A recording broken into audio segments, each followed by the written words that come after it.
आज का हमारा टॉपिक है गिब्स एडजॉर्प्शन आइसोथर्म।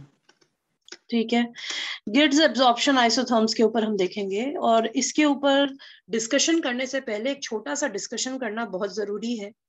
और वो ये है कि जनरली हमने ये देखा हुआ है, अगर कोई सॉलिड सरफेस होता है, ठीक है, कोई सॉलिड सरफेस होता है, उसके ऊपर कोई गैस मॉलिक्यूल्स आके बैठते हैं फर्स्ट लेयर पे, तो वो एक मोनोलेयर की फॉर्मेशन करते हैं एंड देन उसके ऊपर और लेयर्स आके बैठती हैं, जिसे कहते हैं एक एड्सॉर्प्शन का प्रोसेस अंडरगो होता है सॉलिड में, जिसको थ्योरेटिकली एक्सप्लेन करना बहुत आसान है। लेकिन जब हम किसी लिक्विड में, ठीक है, जब हम किसी लिक्विड में सॉल्यूट किसी भी फॉर्म में हो सकता है, गैस फॉर्म में भी हो सकता है, तो सॉल्यूट के एब्जॉर्प्शन के ऊपर बात करते हैं तो इसको थ्योरेटिकली एक्सप्लेन करना थोड़ा मुश्किल हो जाता है।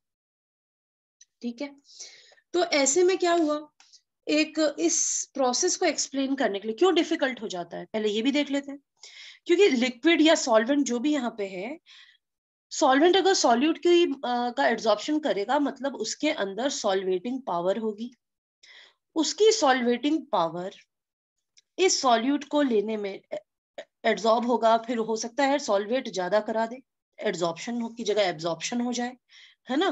तो सॉल्वेटिंग पावर होने की वजह से, ज्यादा होने की वजह से सॉल्यूट का ये मल्टी लेयर फॉर्मेशन को होने नहीं देता, जो कि एड्सॉर्प्शन के लिए एक इंपॉर्टेंट कंसेप्ट है। क्योंकि क्योंकि हम जानते हैं गैस सॉलिड के जब हम एड्सॉर्प्शन को देखते हैं, तो सॉलिड के ऊपर पहले गैस की एक सिंगल लेयर बनती है, फिर उसके ऊपर और लेयर की फॉर्मेशन होती है। लेकिन अगर हम लिक्विड के ऊपर सॉल्यूट की लेयर बनाने की कोशिश करें, मल्टी लेयर, तो which is not possible because, और you can say that the process is very slow और इनहिबिटेड, कह सकते हो किसके द्वारा, सॉल्वेटिंग पावर के कारण, सॉल्वेंट की। इसीलिए सॉल्यूशन में एड्सॉर्प्शन को समझने के लिए फ्रेंडलिक ने आइसोथर्म दिया था, इसीलिए नाम पड़ा उसका फ्रेंडलिक आइसोथर्म। ये बात आपने सुनी होगी, ठीक, जो कि उन्होंने एड्सॉर्प्शन के लिए बताया था, फॉर एड्सॉर्प्शन फ्रॉम सॉल्यूशन, जिसमें उन्होंने एक फॉर्मूला दिया था A इज इक्वल टू के सी एन। और A क्या था, सॉल्यूट का आप कह सकते हो A is the amount of solute, हम कह सकते हैं, और कई जगह पे इसको मास भी बोला जाता है। तो मास ऑफ सॉल्यूट है, ये सॉल्यूट का मास है, जो कि सॉल्यूट कहाँ एड्सॉर्ब हो रहा है, एड्सॉर्ब्ड पर ग्राम, किसमें एड्सॉर्ब हो रहा है, पर ग्राम ऑफ एड्सॉर्बेंट में। ठीक है, सी आपकी क्या है, कंसंट्रेशन है, किसकी, ऑफ सॉल्यूट। ठीक है, सॉल्यूट की कंसंट्रेशन है इन सॉल्यूशन। ठीक, ये इन्होंने दिया था, और जिसमें के और एन क्या थे, एम्फेरिकल कांस्टेंट्स। ठीक, और इसकी सबसे अच्छी खासियत थी कि ये ना ही सॉल्यूशंस के बेसिस पे एक्सप्लेन कर सकता था एड्सॉर्प्शन को, बल्कि सॉलिड्स, गैस का सॉलिड्स पे एब्जॉर्प्शन को भी ये एक्सप्लेन कर सकता था। क्यों, और उस कंडीशन पे ए की वैल्यू क्या कहलाएगी, उस समय ए की वैल्यू रिप्लेस हो जाएगी अमाउंट ऑफ गैस से। ठीक है, कंसंट्रेशन, मास ऑफ सॉल्यूट की जगह क्या आ जाएगा, अमाउंट ऑफ गैस हो जाएगा, और आपका सी की जगह सी रिप्लेस हो जाएगा पी से, that is pressure of the gas. ठीक है, तो अब ये लागू हो जाएगा जब हम ए को अमाउंट ऑफ गैस मानेंगे और सी को प्रेशर मानेंगे। उस पॉइंट पे ये सॉलिड्स, गैस के का एड्सॉर्प्शन सॉलिड को वो एक्सप्लेन कर सकता है, that means A is equal to K P N इस कंडीशन में। ठीक है, तो ये दोनों के लिए एप्लीकेबल था, सोल्यूशन के लिए भी और सॉलिड्स, गैस सॉलिड एड्सॉर्प्शन के लिए भी। तो जब हमने इस फॉर्मूले का लॉग फॉर्म लिखा, तो log A is equal to log K plus N log C हो गया, और इसके लिए ग्राफ प्लॉट हो गई। क्यों भाई, y is equal to m x plus c के हिसाब से y की वैल्यू हो गई लॉग ए, और x की वैल्यू हो गई लॉग सी। ठीक है, लॉग सी हमने यहां लिख दिया, और हमको क्या मिल गई, एक स्ट्रेट लाइन। ठीक ठीक। अब हमें क्या देखना है भाई, ये तुम्हारा क्या हो गया, एम हो गया, ये एक्स हो गया, ये वाई हो गया, ये सी हो गया। तो M x plus C, Y is log A is equal to log K, और ये हो गया m की जगह n, x की जगह log c। तो आपका यही फॉर्मूला आ रहा है ना जो हमने नीचे लिखा है। तो एक लीनियर लाइन मिली हमको, और इसको हम आइसोथर्म कहते हैं। क्या कहते हैं? आइसोथर्म, क्योंकि टेम्परेचर थ्रू आउट कॉन्स्टेंट है, मतलब इस पूरे प्रोसेस में हमने टेम्परेचर का एक ही वैल्यू रखा हुआ है। तो ऐसे कई टेम्परेचर के अलग अलग स्केल पे थ्रू आउट सेम टेम्परेचर पे हमें अलग अलग आइसोथर्म्स मिल सकते हैं। ठीक, तो इस चीज को और बेटर समझने के लिए, to a larger extent, criteria को समझने के लिए हमने एक और मेथड अपनाया, and that is the Gibbs adsorption isotherm for, specially किस लिए दिया गया? For adsorption from solution. ये सोली सॉल्यूशन के लिए दिया गया। भाई फ्रेंडलिक ने जो दिया था वो सॉलिड वाली एडसॉर्बेंट पे भी लग रहा था और लिक्विड पे भी लग रहा था, लेकिन इन्होंने प्योरली सॉल्यूशन के लिए, एडसॉर्प्शन फ्रॉम सॉल्यूशन को एक्सप्लेन करने के लिए गिब्स एडसॉर्प्शन आइसोथर्म दिया गया। ठीक, तो अब यहाँ पे फोकस करते हैं क्या है। अब आप इमेजिन करो एक बीकर है, उसमें आपका लिक्विड है। ठीक, यहाँ पे सॉल्यूट बैठ रहा है। अब मैंने आपसे ये पहले ही कहा है कि सॉल्यूट गैस फॉर्म में भी हो सकता है, ठीक है ना। तो इसके सरफेस पे जो लिक्विड के सरफेस पे जो सॉल्यूट की कंसंट्रेशन है, हम ये मान के चलते हैं कि यहाँ पे जो सरफेस पे लिक्विड का सरफेस है ये, ठीक है, यहाँ पे जो सॉल्यूट की कंसंट्रेशन है वो अलग है और बल्क में अलग है। अंडरस्टूड सी बात है। सरफेस पे सॉल्यूट की कंसंट्रेशन अलग होती है और सेंटर पे बल्क पे अलग होती है।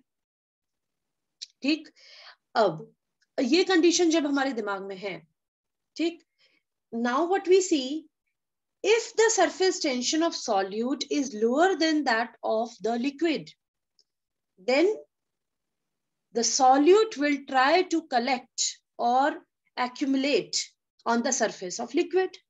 भाई जब इसकी कंसंट्रेशन यहाँ पे अलग होगी, ठीक, और यहाँ बल्क में अलग होगी, एक कंसंट्रेशन ग्रेडियंट बनेगा, एक कंसंट्रेशन डिफरेंस बनेगा वहां पे, ठीक है।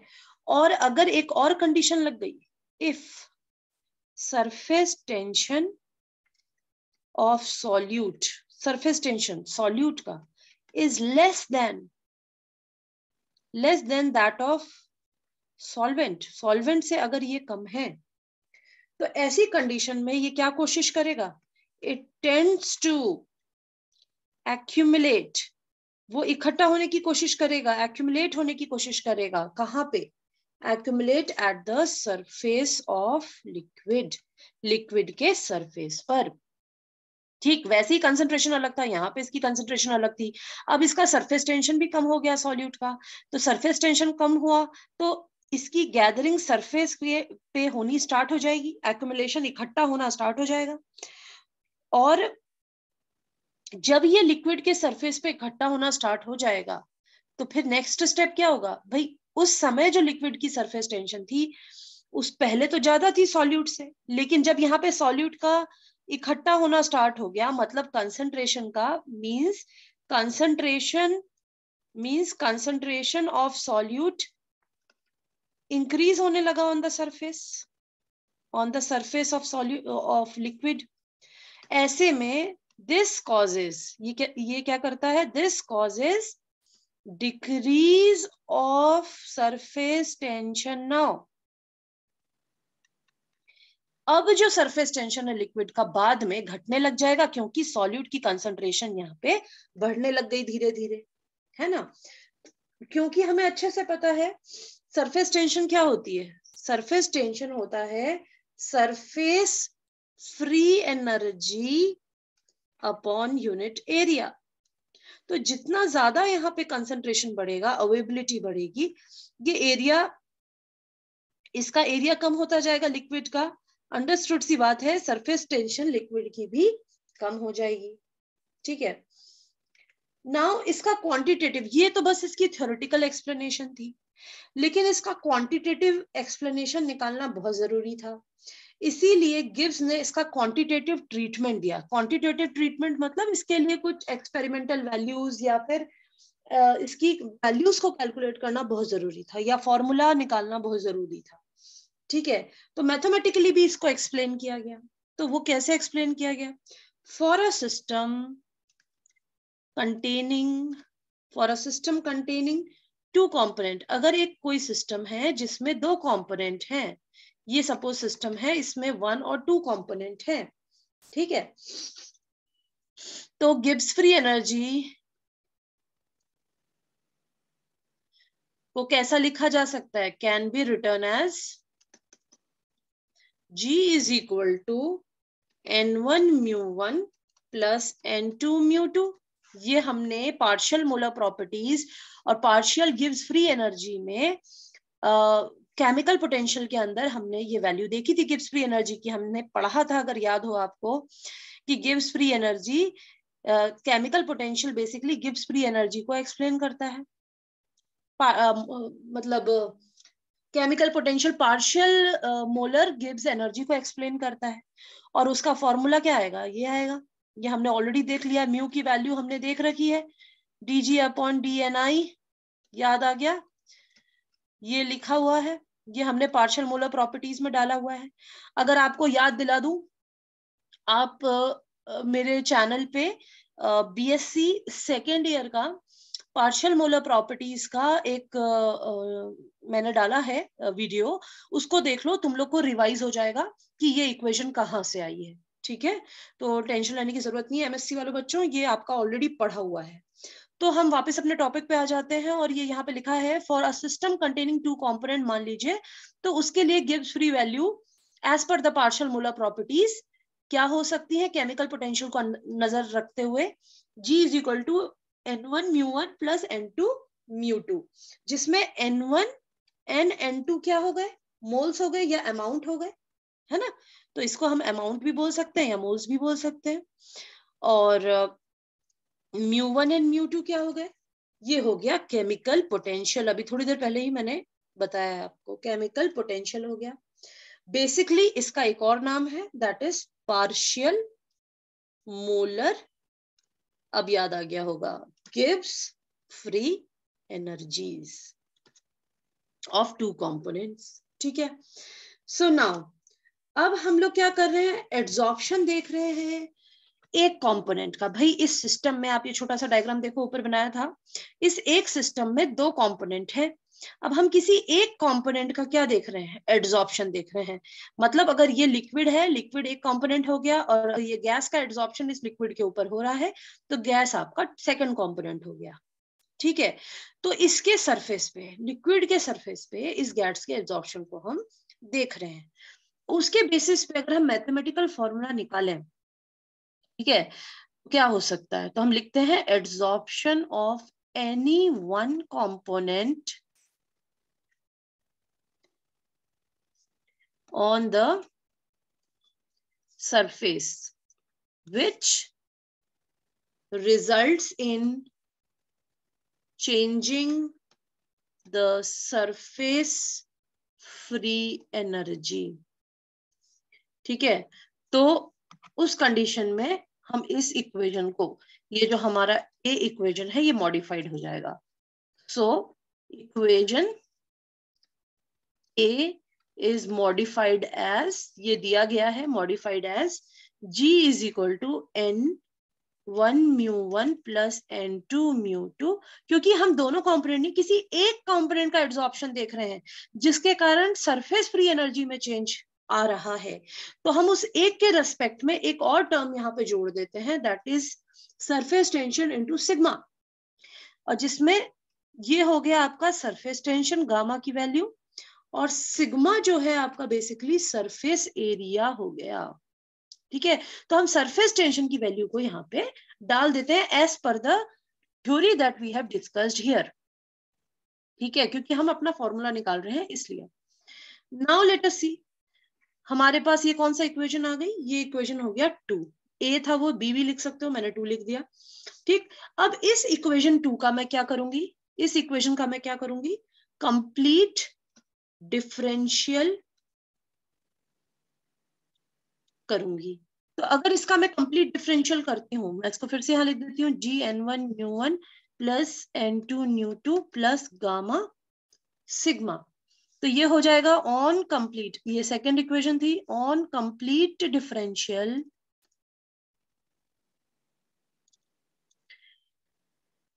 dg is equal to n1 d mu n plus, भाई कंप्लीट डिफरेंशियल में क्या होता है, पहले हम एक को कांस्टेंट करते हैं, दूसरे के रेस्पेक्ट में डिफरेंशिएशन करते हैं।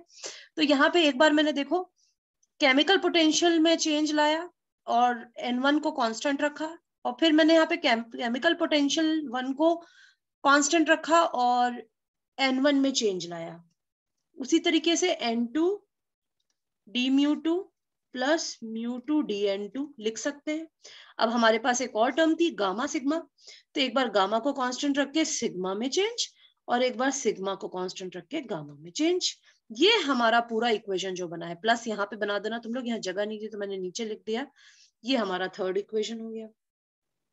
ठीक, तो इस इक्वेशन से हमें क्या पता चलता है, इस इक्वेशन से हमें ये पता चलता है, thus हमें ये पता चलता है कि G जो है गिव्स फ्री एनर्जी किसका फंक्शन है, टेम्परेचर का तो है ही, प्रेशर का तो है ही, number of moles n1 n2 का भी है, और सरफेस एरिया का भी फंक्शन है। ठीक है, तो अब हमारे सामने ये सारे टर्म्स आ गए कि gives free energy, temperature, pressure, n1 n2 और सिग्मा का भी क्या है, फंक्शन है। तो अब मैं G के लिए, इस इक्वेशन के लिए, ये जो कंक्लूजन निकाला मैंने, इसके लिए टोटल डिफरेंशियल देख सकती हूँ, पार्शियल मोलर प्रॉपर्टी का रूल लगा देती हूँ मैं यहाँ पे, उसकी वैल्यूज को जैसे कैलकुलेट किया जाता है। तो मैं अब इस इक्वेशन का, ये जो फोर्थ इक्वेशन है, इसका टोटल डिफरेंशियल करूंगी, डिफरेंशियल ऑफ G करूंगी। ठीक है, नेक्स्ट स्टेप में मैं फोर्थ इक्वेशन का डिफरेंशियल कर रही हूँ, मैं उसको फिर से लिख देती हूँ, G is equal to F T comma P comma n1 comma n2 comma sigma. ठीक है, तो हम इसका फोर्थ इक्वेशन का क्या कर रहे हैं, total differential of fourth equation. So let us see, हम करते हैं dg is equal to del g upon del t. भाई पहले मैंने क्या करा, टेम्परेचर के रेस्पेक्ट में बाकी सबको मैंने क्या कर दिया, कांस्टेंट कर दिया। आप लिख लो इसको, कांस्टेंट कर दिया आपने बाकी सबको। उसी तरीके से एक एक टर्म के ऊपर सेम फिनोमिना को हम करेंगे। ठीक है, पार्शियल मोलर प्रॉपर्टीज का फॉर्मूला हम लिख रहे हैं, ये बहुत इजी भी है, पढ़ा हुआ है तुम लोग का, तो कोई दिक्कत नहीं आने वाली तुम लोग को। ठीक है, प्लस n1 के रेस्पेक्ट में भी, तब मैं प्रेशर, टेम्परेचर और बाकी कंपोनेंट को कांस्टेंट कर दूंगी, और फिर डिफरेंशियल में देख रही हूँ n2 कंपोनेंट के रेस्पेक्ट में, और तब मैं कांस्टेंट कर रही हूँ टेम्परेचर, प्रेशर और n1 को। ठीक है, तो ये मेरे सारे टर्म्स मैंने लिख दिए। अब ये इक्वेशन का मैं नाम दे देती हूँ, this equation is fifth equation. ठीक, अब अकॉर्डिंग टू थर्मोडायनेमिक्स, किसके अकॉर्डिंग, थर्मोडायनेमिक्स के अकॉर्डिंग।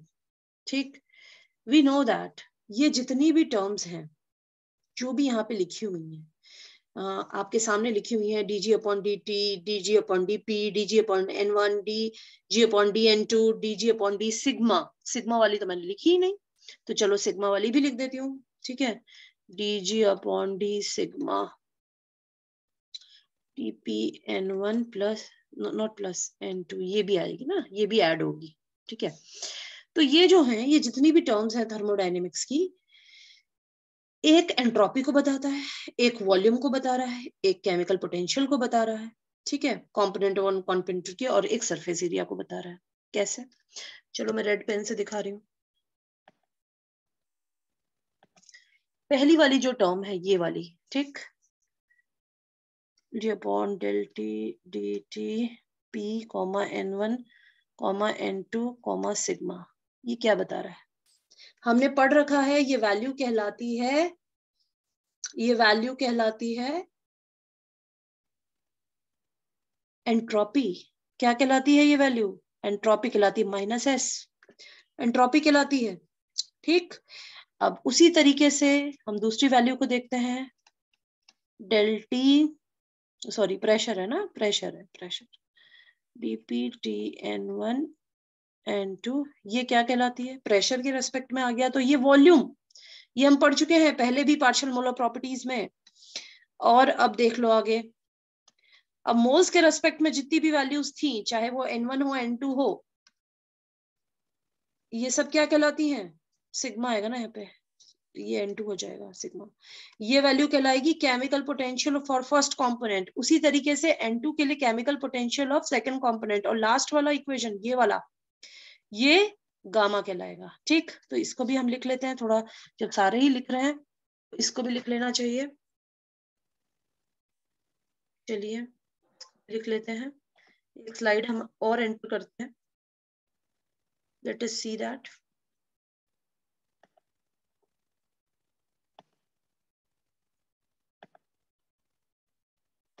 एक बार पार्शियल मोलर प्रॉपर्टीज का मेरा वीडियो देख लेना, क्लास लेक्चर नोट देख लेना, तुम लोगों के लिए इजी होगा समझने में।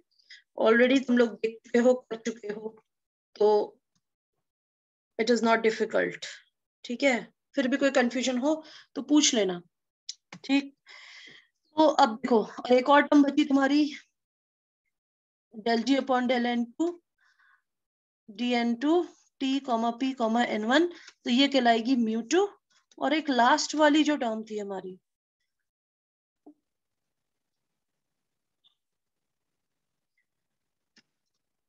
ये कॉमा है राइट, N1 N2, ये कहलाएगी तुम्हारी सरफेस टेंशन। ठीक है, तो ये हमारे पास सारी टर्म्स हैं, दीज आर कॉमा कॉमा।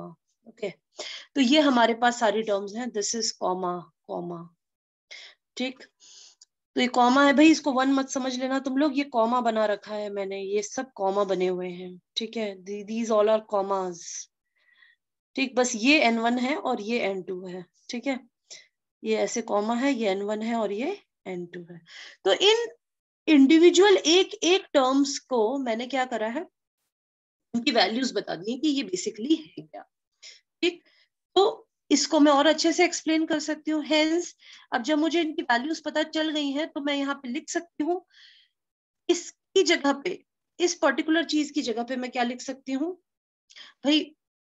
एक चीज ध्यान रख लेना, गलती से dt लिख दिया, dp हटा दो, और ऑब्वियसली ये ठीक है, बाकी तो मैंने सही लिखा है। यहाँ पे ये वैल्यू नहीं आती ना। ठीक है, तो अब इसकी जगह पे क्या हो जाएगा? Del g upon del t p N2 sigma की जगह पे मैं क्या लिख दूंगी? Minus s. मैं लिख सकती हूँ hence from the following conclusion, हो गया माइनस एस डी टी, ठीक, प्लस वीडीपी। भाई वीडीपी क्यों? क्योंकि भाई ये वैल्यू क्या है? वी, तो मैं यहाँ पे वी लिख दी इसकी जगह पे, वीडीपी। फिर प्लस म्यू1 dN1 प्लस म्यू2 dN2 प्लस लास्ट वाला क्या था? Gamma d sigma. ठीक, गामा डी सिग्मा, यहाँ पे डी सिग्मा था। ठीक है, so this is your equation. तो हमारे पास ये इक्वेशन निकल के आ गई। ठीक, इस इक्वेशन का हम नाम देते हैं फिफ्थ नंबर। ठीक है, इक्वेशन क्या हो गई? फिफ्थ नहीं, सिक्स्थ नंबर हो गई। ठीक है, this is your sixth number equation. So let me write dg is equal to minus sdt plus vdp plus mu1 dn1 plus mu2 dn2 plus gamma d sigma. This is your sixth equation. Okay. Now अब मैं conditions लगा रही हूं। At constant temperature, constant temperature पे क्या होना है? dt की वैल्यू क्या हो जाएगी? 0। And at constant pressure dp की वैल्यू क्या हो जाएगी? 0। तो माइनस एस डी टी हो गया 0, देयरफॉर vdp हो गया 0। हमने टेम्परेचर प्रेशर तो वैसे ही कांस्टेंट कर रखा है, तो अगर हमने कर दिया तो ये दोनों वैल्यूज तो 0 हो गई। तो देयरफॉर इक्वेशन 6 गेट रिड्यूस्ड, ये रिड्यूस हो गई। और रिड्यूस होके क्या हो गई, dg is equal to μ1 dn1 plus μ2 dn2 plus gamma d sigma. ये आपका 7th इक्वेशन आ गया। ठीक है, ये हमारा एक कंक्लूजन, एक फाइनल मैथमेटिकल फॉर्मुलेशन आ गया इसका। और मैं यहाँ लिख सकती हूँ टेम्परेचर कॉमा प्रेशर, क्योंकि ये दोनों को मैंने क्या करा है, कांस्टेंट करा है। ठीक, अब हम थोड़ा सा चेक कर लेते हैं। ठीक है, हमारा एक कंप्लीट डिफरेंशियल इक्वेशन जो हमने शुरू में लिखा था, अगर ध्यान दोगे, 3rd नंबर की इक्वेशन, ये वाली इक्वेशन, चलो मैं कलर पेन यूज करती हूँ, दूसरा हाइलाइटर यूज कर लेती हूँ। ये देखिए, ये जो 3rd इक्वेशन मेरा था, इस 3rd इक्वेशन को मैं कंपेयर करूंगी मेरी लास्ट 7th इक्वेशन से। 3rd इक्वेशन को मैं 7th इक्वेशन से कंपेयर करूंगी। ठीक, तो let us do that. Next slide हम इसको करते हैं, तो चलिए देखते हैं क्या आता है।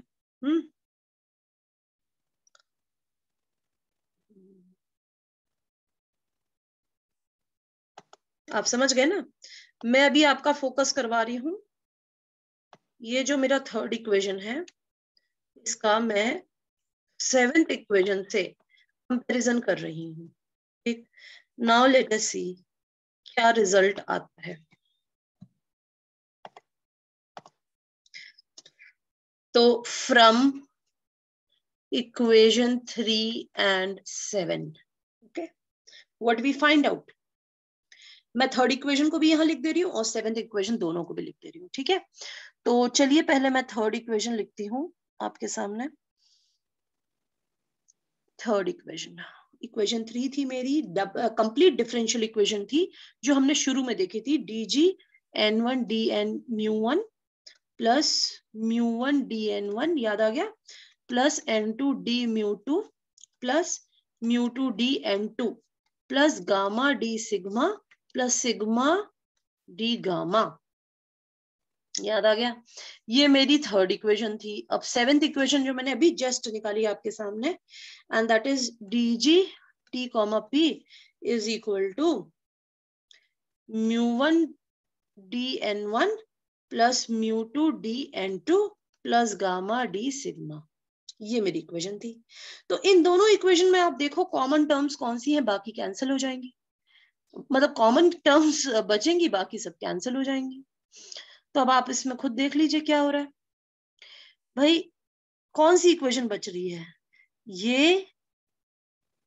ये वाला टर्म, ये वाला टर्म कॉमन है, ये वाला टर्म, ये वाला टर्म कॉमन है, ये वाला टर्म, ये वाला टर्म कॉमन है।